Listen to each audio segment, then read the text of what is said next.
오늘 우리에게 주시는 하나님의 말씀을 같이 읽겠습니다. 하나님의 말씀은 신약성경 사도행전 4장 13절에서 22절까지 말씀입니다. 신약성경 사도행전 4장 13절에서 22절까지 말씀, 제가 가진 성경은 신약성경 192쪽입니다.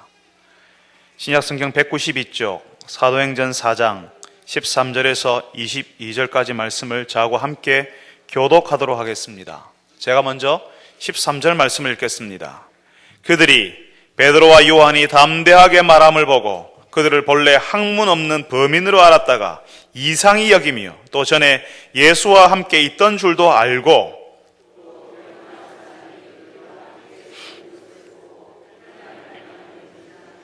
명하여 공회에서 나가라 하고 서로 의논하여 이르되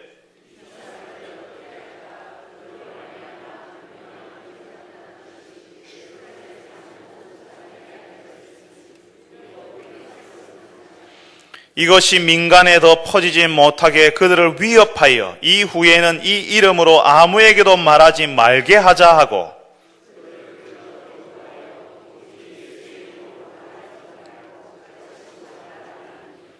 베드로와 요한이 대답하여 이르되 하나님 앞에서 너희의 말을 듣는 것이 하나님의 말씀을 듣는 것보다 옳은가 판단하라.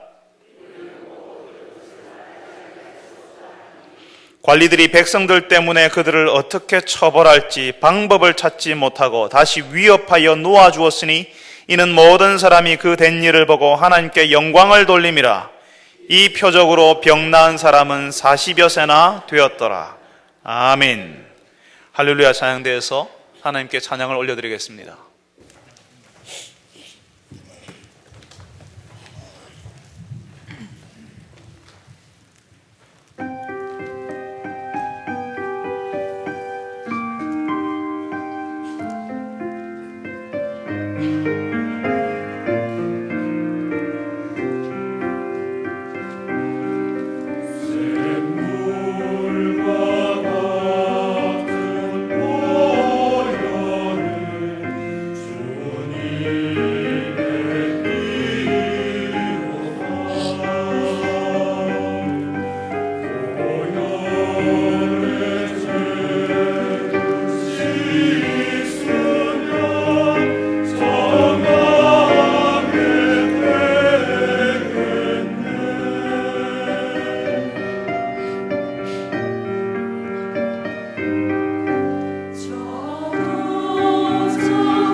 아멘.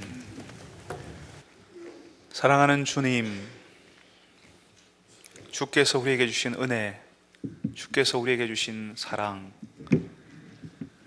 늘 찬송하겠네, 늘 찬송하겠네 고백합니다. 주님, 우리가 노래하게 할 때 노래하게 하시되 하나님을 노래하게 하시고 하나님이 보여주신 그 사랑 노래하게 하시니 감사합니다. 주님, 이제 저희들이 주의 말씀에 귀를 기울이기를 원합니다. 우리의 귀를 열어주시고 우리의 마음을 열어주셔서 오늘도 우리에게 말씀하시는 하나님의 음성을 들을 수 있게 하여 주옵소서. 그 하나님 앞에서 우리가 누구인지, 우리가 어떻게 해야 하는지 아는 자들이 되게 하여 주옵소서. 예수님의 이름으로 기도합니다. 아멘.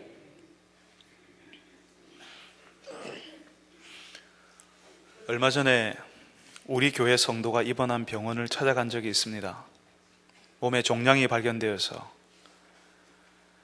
암이라고 판명이 된 그 종양을 제거하는 수술을 받은 성도였습니다. 힘든 성도를 위해서 위로하러 갔는데 수술 잘 되었다 하더라고요. 같이 기도했습니다. 그리고 서로 같이 감사했습니다. 이런 일이 일어나기 전에는 교만했는데 하나님이 많이 주신 것을 알지 못했는데 하나님 은혜가 너무나 놀랍고 고맙다라고 서로 감사했습니다. 며칠 후에 전화가 왔는데요, 다른 곳에 그 암세포가 전이 안 됐다고, 감사하다고 저한테 전화했습니다. 여러분, 참 좋지 않습니까? 우리가 위에서 같이 기도했고 목사가 가서 신방했고 기도했고 또 조금 있다가 별 문제 없다고 했습니다. 그러니까 해피엔딩이잖아요. 다 좋아졌잖아요. 여러분, 그런데 그게 끝이 아니었습니다. 다른 곳에서 종양이 발견되어서 항암 치료를 더 많이 받아야 된다고 이야기하더라고요. 그냥 수술 받고 목사가 찾아가서 기도하고 그것으로 끝나면 얼마나 좋았겠습니까? 목사가 기도해서 나왔고 성도들이 기도해서 나왔다라고 그렇게 하면 얼마나 좋겠습니까? 기도하고 응답받고, 이 그림이 제일 좋은 그림이거든요. 우리가 기대하는 방식이거든요. 그런데 우리 생각대로 안 되더라고요. 우리가 기대하는 대로, 우리가 바라는 대로 안 되더라고요. 여러분, 우리가 이 땅을 살아가는데 우리가 정말 예상하지 못하는 일을 만납니다. 젊은 나이에 그 몸에 암세포가 발견되어서 항암치료 받게 될 줄 누가 알았겠습니까? 사랑하는 아들이 어느 날 밤 갑자기 교통사고가 났다는 소식을 들을 줄 누가 알았겠습니까? 어려운 사람을 도와주는 것이 사람의 도리라고 생각해서 도와주었는데 그 도와준 일이 나중에 나를 힘들게 하는 일이 되어서 돌아올 줄 누가 알았겠습니까? 그래서 우리는 속상하고 불평이 나오고 스트레스를 받습니다. 세상이 내 마음대로 돌아가지 않으니까, 내가 하는 일이 내 마음대로 되지 않으니까, 내 감정대로 되지 않으니까 화가 나는 겁니다. 잘하려고 했거든요. 잘하려고 하는데 안 되고, 열심히 살아보려고 하는데 안 되니까 하나님이 너무하시다는 생각이 드는 겁니다. 하나님께 따지고 싶은 마음이 드는 겁니다. 하나님, 제가 열심히 했잖아요. 하나님, 제가 잘하려고 했잖아요. 오늘 우리가 읽은 말씀에는 바로 그런 억울한 일을 당한 사람이 나옵니다. 베드로와 요한. 이 두 사람은 그냥 오후 3시쯤에 성전에 기도하러 가던 중이었습니다. 여러분, 기도하러 가는 것이 얼마나 경건하고 영적인 일입니까? 누가 기도하러 갔다고 비난할 수가 있습니까? 베드로와 요한은 영적인 사람들, 경건한 사람들이었습니다. 이 사람들이 성전에 기도하러 가다가 길가에서 구걸하는 사람을 만났습니다. 이 사람은 나면서부터 걸어본 적이 없는 안진뱅이였습니다. 베드로와 요한에게 구걸을 하는데요, 이 베드로와 요한이 이 사람 도와주고 싶었습니다. 여러분, 평생 걸어보지 못한 채 구걸하며 그 인생의 대부분을 보낸 사람을 도와주고 싶은 마음이 들었던 것에 대해서 누가 잘못했다고 왜 그런 마음을 품었냐고 비난할 수가 있습니까? 베드로와 요한은 착한 사람이었습니다. 기도하러 가니까, 시간 맞춰 가야 되니까 그냥 지나갈 수 있었는데도 이 안진뱅이를 도와주려고 했습니다. 금과 은은 내게 없지만 너에게 있는 것으로 너에게 주노니 나사렛 예수 그리스도의 이름으로 일어나 걸으라. 그냥 돈 한 푼 쥐어주는 것이 아니라 세상에 그 안진뱅이를 일으켜버렸습니다. 그러니까 사람들이 베드로와 요한에게 몰려왔습니다. 안진뱅이를 일으킨 사람이라고, 이 사람들에게서 기적이 나타났다고 사람들이 엄청나게 몰려왔습니다. 여기까지 괜찮아요. 우리가 기도하고 착한 일을 하면 사람들이 알아주고 대단하다고 해주고 호기심 어린 눈으로 봐주면 좋잖아요. 여기까지 우리는 참 좋은 그림을 봅니다. 여기까지 괜찮아요. 그런데 기도하러 가던 이 경건한 이 사람들, 어려운 사람 지나치지 못하고 도와주었던 이 사람들에게 어떤 일이 벌어졌어요? 성전에 있던 지도자들, 관리들에게 체포를 당합니다. 그리고 강제 연행되어서 감금을 당하죠. 갇히게 되죠. 아니 여러분, 베드로와 요한이 도대체 뭘 했습니까? 그냥 기도하러 갔잖아요. 어려운 사람 도와주었잖아요. 그런데 이 사람들에게 찾아온 것이 뭐라고요? 체포, 강제 연행, 그리고 감금이었습니다. 여러분, 이 사람들이 얼마나 억울했겠습니까? 아니 기도하러 갔는데 어려운 사람 도와주었는데 어떻게 나에게 이런 일이 생길 수 있냐고 하나님께 따져도 될 만한 상황 아닙니까? 그런데 여러분, 우리가 연속된 이 말씀을 지금 오늘까지 5주째 살피고 있는데요, 우리가 이 자세히 이 말씀을 읽어보았는데 이 억울하고 황당하고 답답한 상황을 맞는 베드로와 요한이 하나님께 따지고 불평하고 하나님 도대체 왜 이러십니까? 라고 이렇게 묻는 내용은 하나도 없었습니다. 상식적으로 보면요, 그런 내용이 나와야 하거든요. 기도하러 가다가 그런 억울한 일을 당했고 착한 일을 하다가 그런 속상한 일을 당했으면 당연히 하나님 너무하다고 말해야 하는데 그런 내용이 하나도 나오지 않습니다. 체포되고 감금되었던 이 베드로와 요한이 불평하고 원망하는 대신에 어떻게 해요? 이 사람들은 정말 상식적이지도 않고 정말 희한한 반응을 보이는데요, 그런 억울한 일을 당했는데 자신의 형편을 바라보지 않습니다. 자신이 무슨 일을 당했는지, 지금 내가 이렇게 어렵고 이렇게 답답하고 이런 억울한 일을 당했다고 자신이 당하는 그 형편만 뚫어지게 바라보고 있지 않는다는 겁니다. 이 사람들이 그 대신에 누구를 바라봐요? 그 와중에 예수를 바라보는 겁니다. 자기를 안 보고 누구를 바라보고 있다고요? 자신의 형편을 보지 않고 누구를 본다고요? 예수 그리스도, 하나님의 아들, 이 사람들의 구원자, 하늘과 땅의 권세를 가지신 분을 바라보는 겁니다. 지금 이런 일을 당했지만 하늘과 땅의 권세를 가지신 예수 그리스도에게는 그런 일이 아무것도 아니거든요. 그 예수님을 모르면, 그 예수님을 모르고 있으면 답답하고 속상하고 억울하겠지만 그 형편에서 건지실 분도 예수님이시고 그 형편을 역전시키실 분도 예수님이시고 그 억울한 형편에서 하나님의 능력을 보게 하실 분도 예수님이시기 때문에 자기를 보지 않고 예수님을 보는 겁니다. 그리고 그 예수님에 대해서 사람들에게 이야기하는 겁니다. 사랑하는 성도 여러분, 지난 주간에도 억울한 일 당하셨죠. 기도했는데도 힘들었고 착하고 선하게 살려고 애를 썼는데도 속상하고 답답한 일이 있으셨죠.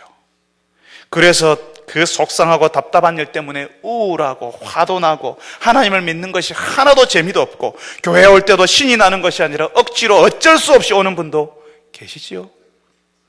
여러분, 오늘 베드로와 요한이 억울한 일을 당해서 속상하고 불평할 만한데 이 사람들이 어떻게 했다고요? 자기를 바라보고 자신이 당한 형편이 이렇게 억울한 일이 어디 있습니까? 라고 바라보고 낙심했다, 이것이 아니라, 자신의 형편을 바라보고 낙심하고 왜 이렇게 하십니까? 이렇게 말했던 것이 아니라 누구를 바라봤다고요?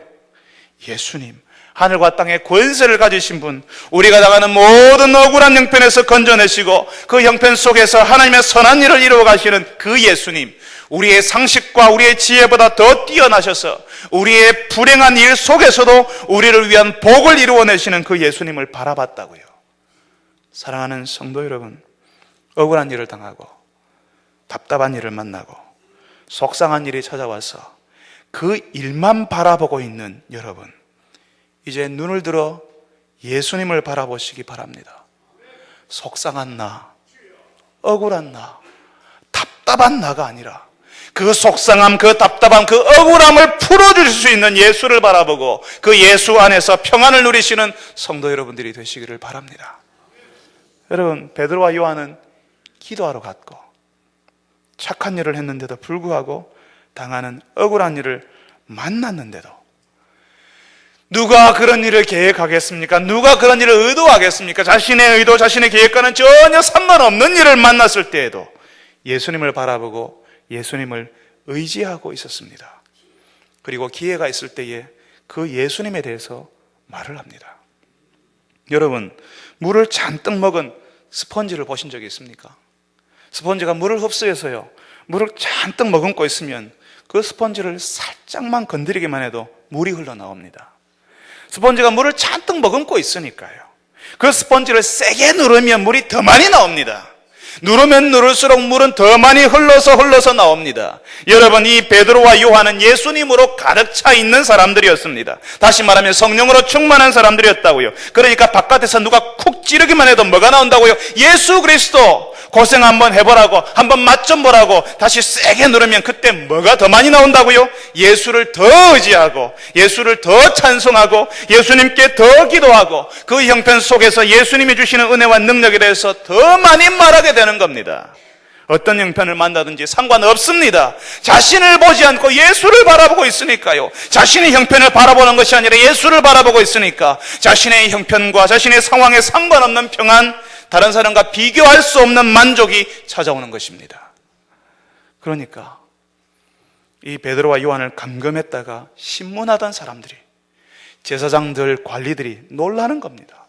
두려워해야 하는데, 위축되고 꼼짝도 못하고 있어야 되는데, 예수가 십자가에 죽었는데, 그래서 그 예수에 대해서 말하면 자기들이 이 사람들 죽일 수도 있는데, 예수처럼 죽을 수도 있는데, 위축되거나 두려워하지도 않고 오히려 담대하게 예수에 대해서 말하니까 오히려 제사장들과 관리들이 더 당황이 되는 겁니다. 아니, 별 공부도 하지 않았던 이 사람들, 갈릴리 시골 촌동네 출신인 줄 알았는데 너무나도 당당하게 말하니까 도대체 이 사람들이 어떻게 된 사람들인가 하는 겁니다.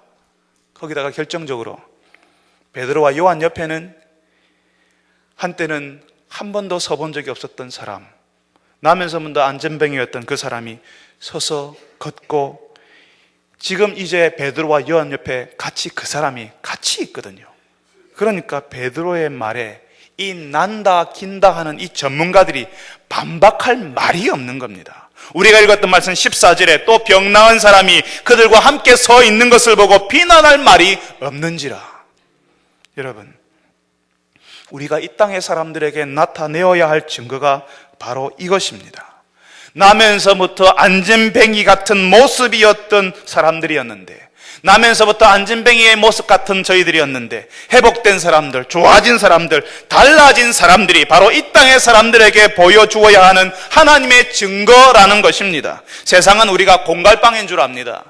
자기들끼리 대단하다고 여기고 그 속에는 아무것도 없는, 알맹이가 없는 헛것을 믿고 있다고 세상 사람들은 우리를 판단합니다. 자기들이 불안하니까 자기들끼리 아멘하고 자기들끼리 보이지도 않는 것을 믿는다고 스스로 착각하고 있다고 세상 사람들은 우리를 그렇게 바라봅니다. 제사장들, 관리들에게 베드로와 요한은 이미 죽은 자, 쓸모없다고 버린 돌을 믿는 어리석은 사람들이었죠. 한심한 사람, 세상 물정 모르는 사람, 시골촌 동네 출신들일 뿐이었습니다. 그런데 이 사람들도요, 이 전문가들도 도저히 부인할 수 없는 것이 있는데, 그것은 바로 나면서부터 걸어본 적이 없는 사람, 성전 미문에 매일 나와서 구걸하던 그 사람, 어쩌면 이 제사장들도 관리들도 한 번씩 성전을 오가면서 만났을 법한 그 사람이 지금 서 있는 겁니다. 미문 입구에서 여기 신문하는 자리까지 걸어 들어와서 여기에 바로 그 앞에 있지 않습니까? 바로 그 사람에게 나타난 회복, 그 사람에게 나타난 치유, 그 사람에게 나타난 변화는 만들어낼 수가 없는 것입니다. 세상 사람들이 우리가 믿는 것을 무시할 수 있고 가볍게 여길 수 있습니다. 그렇지만 무시할 수 없는 것, 결코 가벼이 여기면 넘어갈 수 없는 것이 있는데, 그것은 우리가 경험한 변화, 우리가 경험한 치유, 우리가 경험한 회복인 것입니다. 나를 보라고, 하나님이 없다 하지 말고 바로 나에게 일어난 일을 보라고, 내가 여기서 살아났고, 내가 여기서 좋아졌고, 내가 여기서 회복과 치유를 경험했다고 보여주는 것입니다. 여러분, 오늘 여기 예배의 자리에 앉아있는 분들 중에는, 여러분 가운데는 예전에 술로 여가 시간을 보내고 술 한번 마시기 시작하면 괴짝을 가져다 놓고 먹었던 분들이 있습니다. 가정을 돌보기보다는 술 먹는 것이 자랑이고, 술 먹을 때 평안을 누리고 위로를 느꼈던 사람이 이제는 예수 안에서 평안을 누리고 위로를 경험하는 분들이 여기에 있습니다. 우울증으로 늘 힘들어했는데 살아야 할 이유도 모르고 목적도 모르고 살았던 사람들이 살아가는 이유를 발견한 분들도 여기에 계십니다. 가정에서 가장 사랑해야 될 부부 사이가 그렇게 갈등이 일어나고 부모와 자녀들 간의 대화가 되지 않아서 가족임에도 불구하고 미워하기만 했는데 예수를 믿고 부부가 서로 이해하고 관계가 회복되고 부모와 자녀들이 좋아지는 일이 일어난 가정도 여기에 있습니다. 한 번도 경험해보지 못한 인생의 기쁨, 구원의 감격, 하나님과 교제하고 살아가는 기쁨 때문에 남들이 보면 분명히 불행이에요. 남들이 보면 분명히 고난이고 고통의 시간인데 그런 시간을 보내는데도 감사하다고 말하는 사람들이 있습니다. 예수님의 교회, 성령의 공동체에 나타나는 일은 바로 이 치유, 회복, 변화인데요. 바로 그 변화, 그 치유, 그 회복을 경험한 사람을 세상이 반박할 수가 없는 것입니다. 하나님이 없다고, 세상에 하나님이 어디 있냐고 사람들이 말하고 다니고 우리가 말하는 것을 무시해도 우리에게 일어난 그 치유, 우리에게 일어나는 그 변화, 우리에게 일어나는 그 회복을 반박할 수는 없는 것입니다. 사랑하는 성도 여러분들이 바로 그 치유, 그 회복, 그 변화를 경험하셔서 이 세상이 반박할 수 없는 하나님의 증거가 되시기를 바랍니다. 여러분의 인생에, 여러분의 가정에, 그리고 모든 관계들 속에 하나님이 일으키시는 치유와 회복, 변화들이 일어나기를 간절히 바랍니다. 제사장들이 당황을 했습니다. 그래서 당황한 제사장들과 관리들은 서로 의논하기 시작했습니다. 이 사람들을 도대체 어떻게 해야 될까? 이 사람들을 통해서 분명히 기적이 일어났다는 사실을 예루살렘 사람들이 다 알고 있고 우리도 부인할 수 없는데, 그래서 이 일을 사람들 사이에 더 이상 퍼져나가지 않도록 하기 위해서 예수 이름으로 어떤 사람에게든 말하지 말도록 경고하자, 위협하자, 그렇게 결의를 했습니다. 그리고 베드로와 요한을 소환해서 예수 이름으로 절대로 말하거나 가르치지 말라고 명령했습니다. 여러분, 교회에서 예수 이름을 말하지 않고 예수 이름으로 가르치지도 않고 예수 이름으로 기도하지 않으면 그 교회는 교회일까요? 사람들의 모임일 수는 있지만 예수 교회는 아닌 것입니다. 지금 제사장들과 관리들은 베드로와 요한에게 예수 이름으로 절대로 말하거나 가르치지 말라고 해서 교회를 무너뜨리려고 합니다. 여러분, 이제 우리는 여기 조그맣게 시작되는 교회를 무너뜨리려고 하는 시도를 보기 시작했습니다. 우리가 계속 이 사도행전을 읽어가다 보면 계속 교회를 무너뜨리는 시도가 반복해서 나오는 것을 보게 될 것입니다. 그뿐만 아니라 우리가 지나온 역사 가운데서 교회를 무너뜨리는 시도가 계속 나타났다는 사실을 우리가 알고 있습니다. 오늘 우리가 보고 있는 것은 예수 이름으로 도무지 말하지도 말고 가르치지도 말라는 내용이었지요. 일종의 위협입니다. 예수 이름으로 말하면, 예수 이름으로 가르치면 나중에 어떤 빌미를 만들어서든 제재를 가하겠다는 경고지요. 이런 위협을 포함해서 박해, 물리적 폭력이 교회를 무너뜨리는 방식으로 가장 먼저 나타났습니다. 나중에 시간이 조금 더 흘러서 로마의 황제들은 예수 신앙을 가진 사람들, 교회를 무너뜨리기 위해서 이 사람들을 죽이고 재산을 몰수하고 사는 지역에서 추방하는 방식으로, 물리적인 박해를 가하는 방식으로 교회를 무너뜨리려고 했습니다. 예수를 믿는 사람들, 그 믿음 포기하지 않으니까 검투살이 싸우는 그 검투장에 예수 믿는 사람들 몰아넣고 사자와 싸우게 했고 사자밥이 되게 했습니다. 지금도 북한에서, 그리고 최근에 생긴 IS라고 하는 이슬람 국가라고 하는 조직에서 중동 지역에 있는 교회를 조직적으로 박해하고 있는 것을 우리가 듣고 있습니다. 예수를 믿는다고 하면 북한에서는 수용소에 보내거나 공개 처형을 합니다. 중동 지역에서는 지금은 불에 태워서 화형을 하는 일까지 자행하고 있습니다. 얼마 전에는 교회에서 예배를 드리고 있는데 폭탄이 터져서 예배드리는 성도들이 죽었던 일이 발생했습니다. 여러분, 이 일이 1세기 로마 제국 시대에 일어난 일이 아니라 지금 우리가 사는 땅 건너편에서, 그리고 차로 몇 시간만 달리면 갈 수 있는 데서 일어나고 있는 일입니다. 교회를 무너뜨리는 두 번째 방식은 교회가 세상과 타협하도록 만드는 겁니다. 교회가 풍요해지고요, 외부의 박해가 사라집니다. 그래서 평화의 시대가 찾아올 때에 더 이상 성도들은 기도하지 않고 더 이상 하나님을 절박하게 찾지 않도록 하는 거죠. 세상의 가치가 교회로 들어오고 교회와 세상이 구별되지 않는 일이 벌어지도록 하는 겁니다. 교회가 세상을 걱정해야 하는데 세상이 교회를 걱정하는 상황이 되는 거죠. 교회와 세상이 구별되지 않는 상황에서 교회가 아주 천천히, 교회가 아주 천천히 스스로 교회이기를, 교회가 되기를 포기하는 일이 발생하는 겁니다. 예수 믿지만 바깥에 직장에 가고 가정에 가도 예수 믿는 사람 표가 하나도 나지 않습니다. 세상에서 아무렇게나 살아도 교회에서 자신을 돌아보고 자신을 거룩하게 하는 연습을 아무 사람도 하지 않습니다. 스스로 교회의 길을 포기하는 일이 교회에서 발생하는 거죠. 예수 이름을 말하고 예수 이름으로 가르치는 것을 교회 스스로가 안 하기 시작한다는 겁니다. 지금 한국교회가 당하는 일이 바로 이 두 번째 방식입니다. 교회를 무너뜨리는 세 번째 방식은 거짓 선지자들, 이단들이 출현해서 예수 이름으로 말하고 예수 이름으로 가르치는 것을 혼란스럽게 만듭니다. 예수 이름을 말하는 것 같고 예수 이름으로 가르치는 것 같은데 사실은 거짓이고 이단의 가르침이라는 거죠. 그래서 교회에서 가르치는 것보다 이단에서 가르치는 것이 더 그럴듯하고 거짓 가르침이 더 좋다고 사람들을 미혹하는 일이 벌어지고 있는 겁니다. 여러분, 그 이단에 가는 사람들은 누구일까요? 교회에서 열심히 하는 사람, 교회 다니던 사람, 교회 다니다가 낙심한 사람, 교회 안에 들어와 있던 그 사람들이 가는 겁니다. 심지어는 조그마한 교회가 통째로 신천지 이단에 넘어가는 일도 있다는 사실을 우리가 듣고 있습니다. 교회가 통으로 넘어가요. 이렇게 교회를 무너뜨리려고 하는 시도가 이제 우리가 읽고 있는 이 사도행전에서 반복적으로 물리적인 박해와 세상에서 교회 안으로 들어오고 또 거짓 이단들이 일어나는 일이 사도행전을 읽으면서 계속 반복해서 나타나게 될 겁니다. 그 처음이 예수 이름으로 말하지도 말고 가르치지도 말라고 하는 위협이었다는 겁니다. 예수님을 십자가에 못 박은 사람들, 그래서 베드로와 요한에게도 그런 일을 할 수 있었던 제사장들과 관리들이 예수 이름으로 말하지도 말고 전하지도 말라고 했을 때에 베드로와 요한이 어떻게 했지요? 뭐라고 합니까? 이 사람들이 그 말에 기가 죽어서 위축되어서 두려워서 벌벌 떨고 고개를 숙이며 제발 한 번만 살려달라고 했습니까? 우리가 읽었던 말씀 19절과 20절에 하나님 앞에서 하나님보다 너희에게 주의를 기울이는 것이 옳은지 너희가 판단해보라. 왜냐하면 우리가 듣고 본 것에 대해서 말하지 않을 수 없노라 라고 이야기합니다.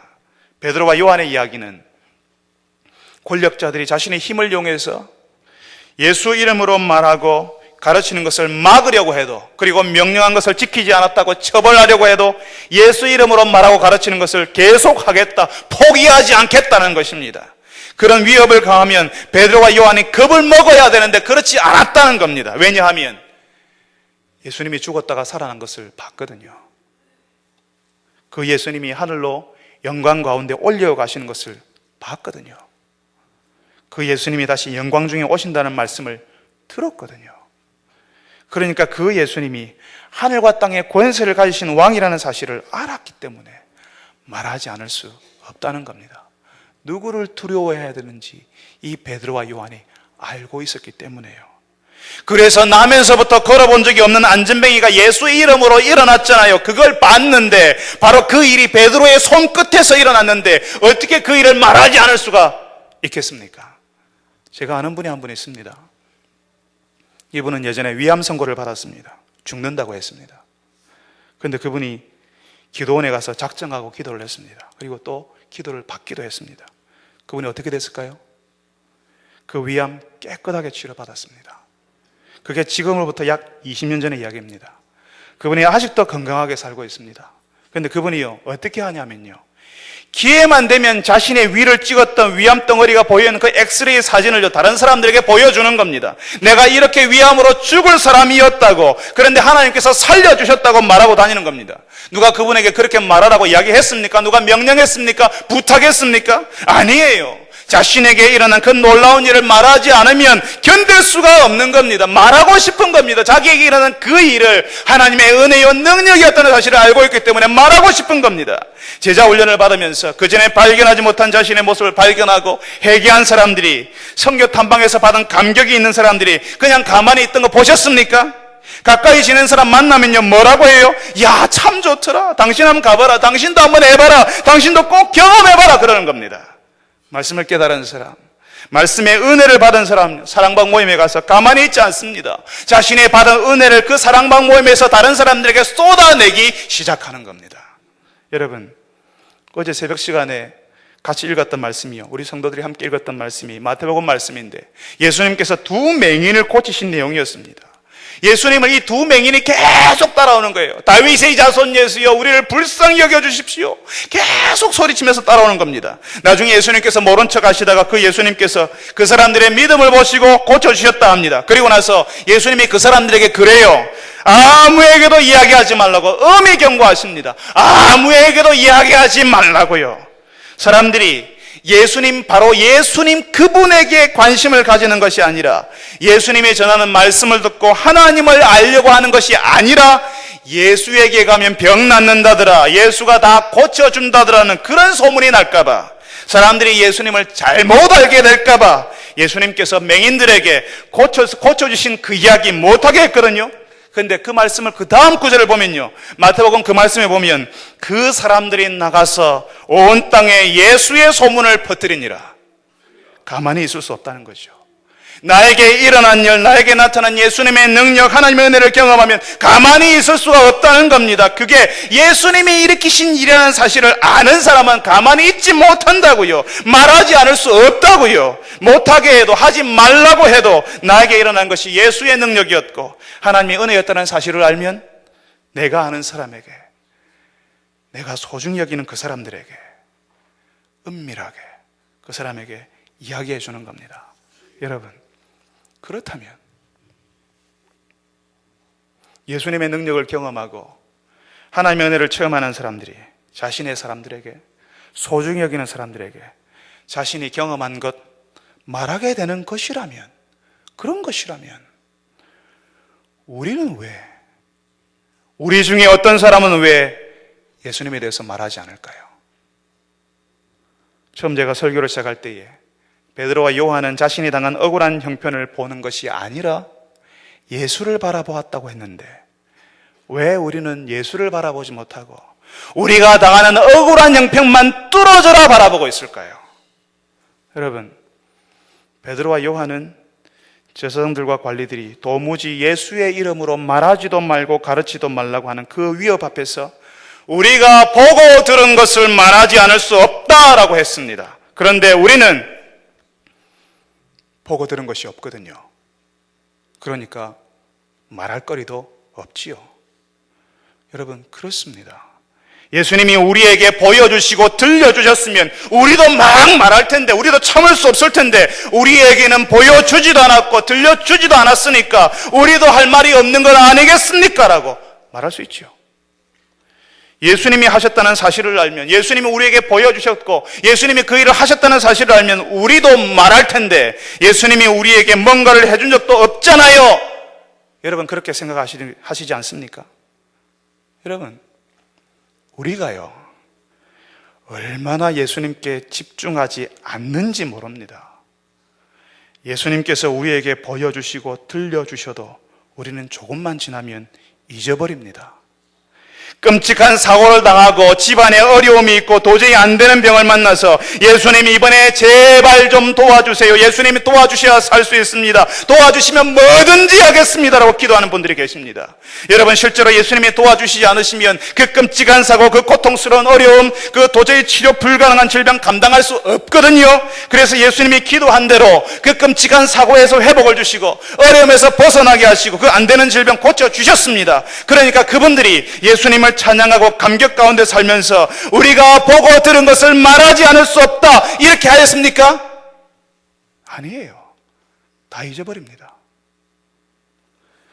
그래, 나을만 하니까 나았지. 그때 어려웠지만 이제 일이 될 때가 돼서 된 거지. 도저히 안 되는 그 병, 안 된다고 했지만 사실은 고쳐질만 한 거였지 라고 하는 겁니다. 예수님이 보여주시고 들려주셔도 그냥 잊어버리고 집중하지 않습니다. 말씀을 들어도 우리에게 깨닫게 하셔도, 치유와 회복을 경험하게 하셔도, 마치 하나님이 우리에게 한 번도 보여주시고 들려주신 적도 없는 사람인 것처럼 그렇게 사는 겁니다. 사랑하는 성도 여러분, 이제 우리의 바쁜 일상을 멈추고 분주했던 우리의 활동을 중지하고 우리의 형편만을 바라보는 것을 그치고 예수님께서 우리에게 보여주시고 들려주신 것이 무엇인지를 한번 생각해 보십시오.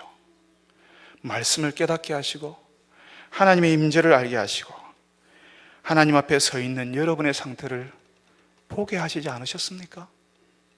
하나님이 어디 있냐고 스스로 생각하였던 그 교만을 허물어버리고 하나님 앞에서 무릎 꿇고 기도하게 하시지 않으셨습니까? 여러분의 아픈 자녀를 치료해 주지 않았습니까? 끔찍한 사고를 당했지만 기적적으로 살아나게 하셨지 않았습니까? 도저히 들어갈 수 없는 직장 들어가게 하시고 기도한 중에 어려운 일이 정말 거짓말처럼 스르륵 풀리는 일을 경험하도록 하시지 않으셨습니까? 처음에는 몰랐는데 5년, 10년이 지나고 보니까, 더 많은 세월이 지나고 보니까 그제서야 내 인생, 내 가정에 일하시는 하나님의 은혜가 보이게 하지 않으셨습니까? 그때는 내가 한 줄 알았고 내가 이룬 줄 알았는데, 내가 결정해서 된 일인 줄 알았는데, 이제 보니까 하나님이 허락해 주셨고 하나님이 도와주셨고 하나님이 인도하셨다는 사실이 보이지 않습니까? 여러분, 우리가 예수님께 집중하면, 우리가 예수님으로 가득 차 있으면, 마치 물을 가득 먹으면 스펀지처럼 예수님의 말씀, 예수님의 은혜로 충만해 있으면 우리가 움직이기만 해도 숨쉬고 말하고 활동하는 우리의 모든 순간들이 예수를 말하지 않을 수 없다고 하게 될 것입니다. 우리가 보고 들은 것을 말하지 않을 수 없겠다고. 사랑하는 성도 여러분, 앞을 보지 못하는 맹인 같았고 듣지 못하는 귀머거리 같았던 우리에게 하나님이 하시는 일을 보여주시고 들려주시는 예수님께 집중해 보시기를 바랍니다. 그래서 우리의 형편이 어떠하든지 그 속에서 우리가 보고 들은 것을 말하지 않을 수 없다고 우리가 고백할 수 있기를 바랍니다. 사랑하는 성도 여러분들 통해서 예수님이 보여주시고 들려주신 그 은혜가 다른 사람들에게, 여러분들이 사랑하는 사람들에게 흘러가기를 간절히 바랍니다. 우리 같이 한번 기도합시다. 우리 같이 한번 기도하는데, 오늘 예배하러 나온 여러분 가운데는, 오늘 말씀을 들은 여러분 가운데는 억울한 일을 만났고 여러분 열심히 하고 싶었는데 기도했는데도 답답하고 힘든 일을 만나지 않았습니까? 그래서 여러분의 형편을 보니까 너무나 불쌍해 보이고 답답해 보이고 힘들지 않습니까? 오늘 같이 한번 기도합시다. 하나님, 예수 바라보게 하여 주옵소서. 우리의 그 답답한 형편을 역정시키시고 그 답답한 형편을 우리의 복으로 바꾸시는 예수 그리스도를 바라볼 수 있게 하여 주옵소서라고 기도합시다. 예수님이 주시는 그 치유, 예수님이 주시는 그 회복, 예수님이 주시는 그 변화를 우리 교회, 우리 인생, 우리 가정에서 경험하게 하여 주옵소서라고 기도합시다. 이미 우리에게 보여주셨고 우리에게 들려주셨던 그 예수님의 능력, 하나님의 은혜를 내 주변 사람들에게 전하는 사람이 되게 하여 주옵소서. 예수님께 집중할 수 있게 하여 주옵소서라고 우리 다 같이 한번 한 목소리로 기도하겠습니다. 걸어가신 하나님 아버지, 우리 가운데 억울한 일을 당한 사람, 힘든 일을 당한 사람, 고통스러운 시간을 보내는 사람들이 우리 가운데 있습니다. 주님이여, 그 일을 뚫어지게 쳐다볼수록 힘들고 어렵고 우울하고 침체되고 어떻게 할 수 없는 슬픔 가운데 우리가 젖게 됩니다. 주님이여, 저희들을 긍휼히 여겨 주옵소서. 주님이여, 그 힘든 일을 당한 우리의 형편을 바라보는 것이 아니라 그 일에서 빠져나오게 하시는 예수 그리스도를 바라보는 저희들이 되게 하여 주시옵소서. 예수님이 주시는 그 치유, 예수님이 주시는 그 회복, 예수님이 주시는 그 변화를 주님이 이 교회, 우리의 인생, 그 가정에서 경험할 수 있게 하여 주시옵소서. 우리에게 보여주시는 그 은혜, 우리에게 들려주셨던 그 사랑을 주님이 내 주변 사람들에게 말하지 않을 수 없다라고 고백할 수 있는 주의 백성들이 다 될 수 있게 하여 주시옵소서. 사랑하는 주님, 오늘 우리 가운데는 지금도 눈물이 마르지 않는 주의 백성들이 있습니다. 답답한 일이 끝나지 않고 억울한 일이 해결되지 않았고 힘든 일들이 여전히 계속되어서 그 형편만을 뚫어지게 바라보면 너무나 낙심이 되고 침체되고 힘이 빠지는 그런 형편 가운데 있는 주의 백성들이 여기에 있습니다. 주님, 우리를 불쌍히 여겨 주시옵소서. 그런 형편에서 살게 하시고 치유하시고 회복하시고 우리를 새롭게 하시는 주 예수 그리스도를 바라보는 저희들이 되게 하여 주시옵소서. 하늘과 땅의 권세를 가지신 분, 우리의 구원자 하나님의 아들 예수 그리스도를 바라보는 믿음의 눈을 저희들에게 허락하여 주시옵소서. 주님, 더욱 고하옵는 것은 우리 교회에서 사랑하는 주의 백성들이 자신의 인생에, 자신의 가정에 예수님이 주시는 그 치유, 예수님이 주시는 그 회복, 예수님이 주시는 그 변화를 경험하여서 세상이 반박할 수 없는 하나님의 증거가 되는 사람들이 되게 하여 주옵소서.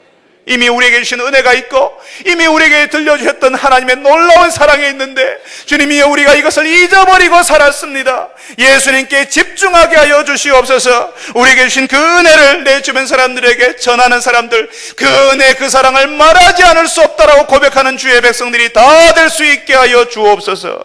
예수님의 이름으로 기도합니다. 아멘.